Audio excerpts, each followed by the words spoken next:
Thokozani bogogo isalukazi sendoda lesigogo bathini bathi uma uvula kuvalenza ndoda u-anti Usha your number 1 locksmith. Ngicela sikhulume ngokuthwasa. Not ukuthwala, ukuthwasa. Ukuthwasa. Ngeke ngayenza ivideo phambilini kodwa kuye kube kuhle ukuthi ngoba siyafundisana ngithi. Lana siyafundisana lolu uhlelo lemndeni lapho esifundisana khona ukuthi izinto zenziwa kanjani noma zinjani. Nami ngiveza umbono wami, abanye baveza imbono yabo. Yingakho ngingavamile ukuphikisana nembono yabanye abantu, ngihlonipha umuntu makayibona ngendlela ngoba bakhona abantu ababhalayo bathi ayisalukazi sendoda mina lento oyibekayo mina ngiyibona ngalendlela bese siyidikida ke eceleni ukuthi hayi mina ngiyibona kanje. Abanye kuze kufike esigabeni sokuthi siyahlangana ngisho kumuntu exchange amanamba yazi ngizoba ngise Eastern Cape osuku oluthize, no ngizofika gogo sibonane. Uhlala eNamibia, no I'll be in Namibia. Nini ngizofika lapho ngizokufonela mangifika, and then definitely mangifika ngenze sure ukuthi lo muntu lo ngiyamfonela, and then sithathe lolu daba bathi silidiscussa online, silidiscusse umlomo nomlomo. Lapho ngisuke ngingahlosile ukuthi mhlambe ngiyomconvince lo muntu ukuthi lo muntu ufuna understand my point of view, kodwa ngisuke ngiyofunda nami kulo muntu loyo.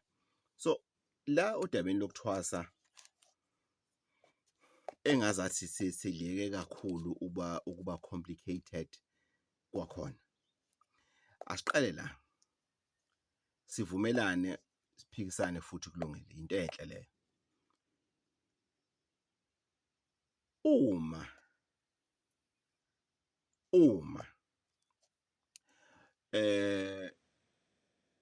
noma ake ngiqale la, akuyona wonke umuntu osephehlweni ngoba kufanele abesephehlweni.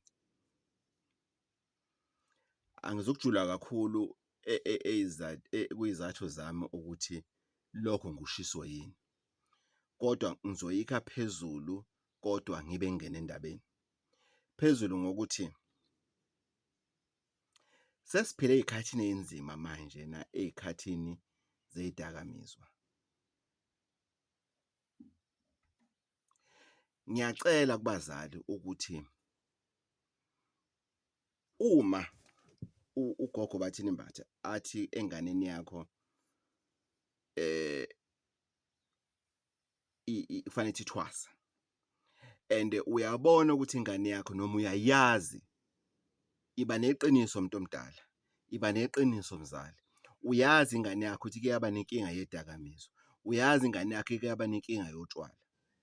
Leyo ngane leyo gogo before uyisa uvuma ukuthi iye ephehlweni, zama ukuthi leyo ngane leyo okungenani iyothatha amagazi, yenze nje ama-test, iyethola nje full screening ukuthi kuhamba kanjani ngokwesimo sezidakamizwa egazini lakhe. Ngoba umuntu makahlushwa ama-withdrawals otshwala noma ezidakamizwa athi awafane njengomuntu oqubukwa idlozi ngendlela kuye kwenzeke ngayo, aworse lawa awezidakamizwa. Ngomuntu abanye abantu bayahayiza, abanye abantu ababambeki, baba namandla abangawazi, so kwama-withdrawals lawo. Hhayi ukuthi usuke umuntu ane-calling, hhayi ukuthi umuntu usuka nobizo, hhayi ukuthi umuntu usuka nedlozi, right? Yingakho ngithi abantu abaningi abasephehlweni, and ngiyakusho lokho kugcwala umlomo ukuthi iningi labantu abasephehlweni basephehlweni ngendlela engekho right, bengafanelanga babe bayathwasa. Hhayi bonke kodwa iningi. Sidlulele siye phambili. Enye into eyinkinga la kule issue le yamaphehlo ukuthi abanye abantu bayithola basephehlweni ngenxa yokuthi uthwasisa ubululu wakhe noma uthwasa lathi kuthwasa khona umngani wakhe. It's a competition kwabanye abantu ngoba abantu bayitshela ukuthi uba isangoma kulezi insuku ukuba udlame. Abanye abantu bayithola kuphi? Basephehlweni. Abanye abantu bayithola basephehlweni ngesizathu esifanele, vele yindawo okufanele ukuthi aye kuyo, indawo okufanele ukuthi abe kuyona. Kodwa nayi ingqikithi lana engifuna ukuza nayo. When it comes to ukuthi manje umuntu usengenile ephehlweni, uyathwasa, uyaphuma. Umbuzo wami uthi, noma nawe umbuzo wakho mhlawumbe ungenzeka uthi, wonke umuntu othwasayo yini uyophuma ayosebenza na? Impendulo yami ilula, ngithi cha. Yingakho ngingakuthandi ukuthi uthwasa meyiphumile sekahambisa aye kubo bese kwenza lento ekuthiwa amafihlo. Amafihlo angiwathandi, ayingozi. Amafihlo ayayicompromise ilokhuzana impilo yomuntu. Amafihlo ulagcwele khona ama-trap, lapho ingane khona uthi ingane yakhe, ngibiza ukuthi ingane ngoba ngisho kuthiwa isalukazi lesi ngokweminyaka athi sithwasa, kodwa kuthiwa ingane ngoba ingane yasehlozini. So yilapho ukuthi ingane khona iba at risk, i-calling yayingane iba compromised, iba at risk. So ingakho ungakuthandi ukuthi ingane iy'thole yenzani, ifihlelwa. Uyazi umuntu angathatha umuthi awufake la edoshini lesinemfu, umuthi ongena sambhemiso, osasinefu futhi texture yakhona ngaphakathi, ayithathe umuntu lento lena ayifihle, ingane iphume ephehlweni, uzwile le ngane lena ayibhuli ibuya ngokuzolala, ihambe ingane ikhiphe lento le layikhona, kodwa ingane bese itwisteka, ingakwazi ukubona ukuthi, iyabona ukuthi uwumuthi lento lena, kodwa ingakwazi ukubona ukuthi uwumuthi oyingozi kuyona. Yenzeka ibuye nalo muthi lona izonika lo mkhulu lona noma logogo lona ade eyifihlela, ngathi kusemgidini, kumnandi, yonke into, wonke umuntu ujabulile, umuntu wehlwe enyuka. Awuthathe lo muntu athi, hawu, uyabhula umntakasibani ba, wogobela wakhe, bamba la, xhala ugobela akazi ugobela wabantu. Uyabhula, uzenza ngathi uyabhema. Ozathwasa uzwe ukuthi thina sibhema ugwayi wangempela-ke, thina zokufundisa ugaya kologwayelo. Baningi abantu bathi mntanami ngibafundise ugayi lokhuzana, ugayi logwayi wami lona. Woza ngifundise, bhema. Ubheme, thwasa, ubheme wena ubuye ephehlweni, ubheme, uthimule kamnandi futhi. Nawe uzwe ukuthi hayi uyashaya gogo ini, kanti sekukuphela kokwazi ukubhula kwakho lokho. Usuvaliwe. Akahlangene ugobela wakho nokuvala kwakho. Awuvalanga ugobela. Kwesinye isikhathi uthola ukuthi awuzukuvaleka manje, lento isazohamba ilokhu icisha ilambu lakho lokubona kancane. Meaning after umgidi abantu bayangena, bayabhula, bayathanda ukuthi usibani uyabhula in. Bese kuyohanjwa kuyobiza ugobela wakho, mhlawumbe uyagula. Ugobela uzofika uzobheka ukuthi kwenze njani in. Bese ngakusasa awusakwazi ukubhula, awusakwenza lutho, abantu abasangeni. Bese kuthiwa ugobela wakho ukuvalile. Buhlungu lento leyo. Buhlungu, ngikhuluma ngey'ngqinamba zokuthwasa. Bese kuthiwa ugobela wakho ukuvalile. Bese mawuphuma uyobhula, uyohlola kwabanye abantu, bakutshena amanga futhi nabo bathi yes, ugobela wakho ukuvalile, yingakho ungaboni. Kanti inkinga ikuphi? Kusemafihlweni. Bengafanelanga ufihlelwe ngoba ufihlela into e-wrong. And akuyona yonke into ozofanele ukuthi uyibheme. Kwesinye isikhathi into yakhona ubuke wayithola, wayibamba ngesandla sakho, wayibuyisa kumnikazi wayo, sekuphelile ngawe. So, enye into nakho engifuna ukuyiveza lana, akuyena wonke umuntu uphuma ephehlweni nesikhwama semithi ukuthi uyolapha. Kufanele sikwazi ukubheka nokubuzisisa ukuthi le ngane yami egobela njengoba uthi fanele ithwasela ini. Kukhona umuntu othwasela ukugula, uyagula lo muntu, akaphathekile kahle, yingakho ahamba ayothwasa. Sekufanele ukuthi aze angene ephehlweni, edle amagobongo lapho, enze yonke into khona kuzolapheka ukugula kwakhe. Akufuneki ukuthi enzeni, egcine ehamba ayolapha abantu. Nayi i-twist lana ngifuna ukuya khona. nomndeni. Ngoba lento kakhulu yenzakala emndenini, bayathakathana abantu, bayabulawa abantu ngenxa yalento leyo. Yebo, kuyenzeka emndenini niphume nibe u-4, nihambe niyothwasa noyi-4 kufanele nisebenze. 1, kodwa kufanele ukuthi nihlukane ngokwey'ndawo zokuhlala ngoba nizokuhlala kahle endaweni eyodwa.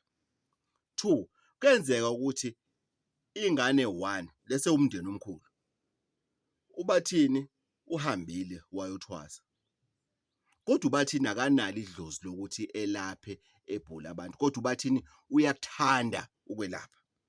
Personally uthe mefika ephehlweni wathwasa wakuthanda ukwelapha, mhlambe ephehlweni wayekhuthele, ugobela embiza yenza lokhu Shandu, yenza lokhu, yenza lokhu, wafunda futhi okuningi, kodwa ayikho kuyena lento yokuthi efundise enzeni elaphe abantu noma ebhulele abantu. Nangu-ke umfowabo kwabathini uSibanibani naye unedlozi lokuthi aphume ayothwasa, ahambe ayothwasa, yena kufanele ukuthi ethi bephuma elapha abantu, kodwa akakuthandi lokho. Yena akakuthandi lokho. Kwenzakalani-ke lapho makunjalo? Kwenzakalani mase kunjalo? So kuyabanga noma aphume yena kufanele ukuthi ebhule, uyabhula futhi ubhula ngempela, kodwa ubathini akabhuli ukuthi uyayithanda lento le. Kodwa abantu bayibone manje ukuthi no manje ubathini akashayi khona kunomfowabo. Compared to umfowabo, hayi lo angizwa kahle. Abantu basho ukuthi no, bamshaya emakhala ubathini ukuthi hayi okubhule lo mfowabo uzowuza umoya. Bese qala ini lapha? Yini esuke yenzeke lapho? Sokuyathakathwana. Sokuyathakathwana. Kwesinye isikhathi ubathini uyathwasisa, nangu uthwasa ukhona, uthwasa kabhulu ubuya ngokuzolala. Uthwasa lalela, uthwasa mangena umuntu, uthwasa mawuthe thwasa siyabhula manje, uthwasa uyabhula into ongayazi. Ugobela ubani? Ubathini. Gogo ubathini ugobela bese aba nomona. Bese ayamtswinya uthwasa, amvale athi lokho uzongithathela abantu, lokho kusho ukuthi ukuphuma kwakhe lana uzophuma sehlakaniphile, amtswinye. Uthwasa athi ephuma lana, uthwasa usephuma njena akasazi fokola, akasazi lutho uthwasa. Kuyenzeka futhi nalokho, kodwa nayi-ke inkinga-ke enye-ke esiye siyidikide nabanye. Mina i-opinion le yami, it's not a fact, it's an opinion. Akwenzeki ukuthi umuntu athathe isiphiwo somunye umuntu. Akwenzeki. Yebo, ungayithakatha ingane yabantu. Yebo, ungakwenza lokho. Ungayivala ingane yabantu. Yes, ngiyakuvuma lokho. Kuyenzeka. Sihlezi sikubona. Kodwa ayikho lento lena ukuthiwa uSibanibani usebenza ngamandla kaSibanibani. Hayi, mhlambe ke ngiseyingane futhi uma ngiyingane kulo department ngingakuthanda ukuthi ngihlezi ngiyingane nginjalo, kulungile, kodwa ngithi mina hamba uyodebate nogobela bakho bazokhohlisa. Ngithi mina ingane umuntu ungamvala, uthwasa ungamvala, ubuhlakani bakhe, isiphiwo sakhe ungasivala, kodwa angeke usithathe. Okuchaza ukuthini? Siyavuleka. Yes, baningi abantu engibazwile kulomkhakha lo sevasenze ngangena kulomkhakha. Baningi abantu engibazwile ukuthi bavala ogobela, bavala omakhelwane, bavala abangani, bavala izihlobo, baningi. Kodwa akekho mina umuntu engeke ngathi mangiyilandela indaba yakhe, ngiyilandela bese ngithola ukuthi isiphiwo sakhe sasuka kuyena sahamba saya komunye umuntu.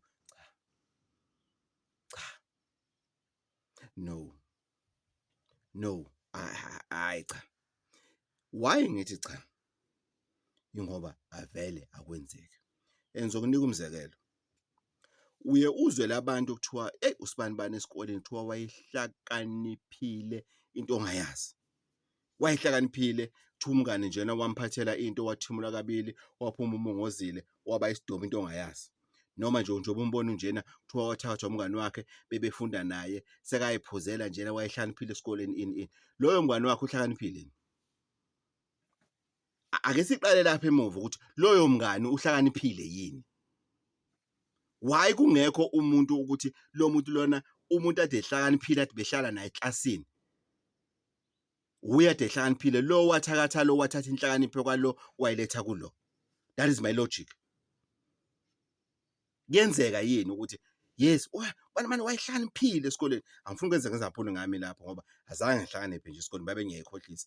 Usibani wayehlaniphile esikoleni, hey wayeuqeqo bungeke umenze lutho esikoleni kodwa wayehlala lokhuzana nobathini, ubathini angazi lutho ayisidomu tom, ubathi njobe bengiyisidomu vele esikoleni bese kuthiwa hey kodwa ubathini samangala ubathini sokuyena ubathini uphama isandla, sokuyena ubathini ohlakaniphile ini ngoba ubathini wathatha umuthi kubaba wakhe wathatha bantshontsha ukuhlakanipha kwalo bakuletha kulo.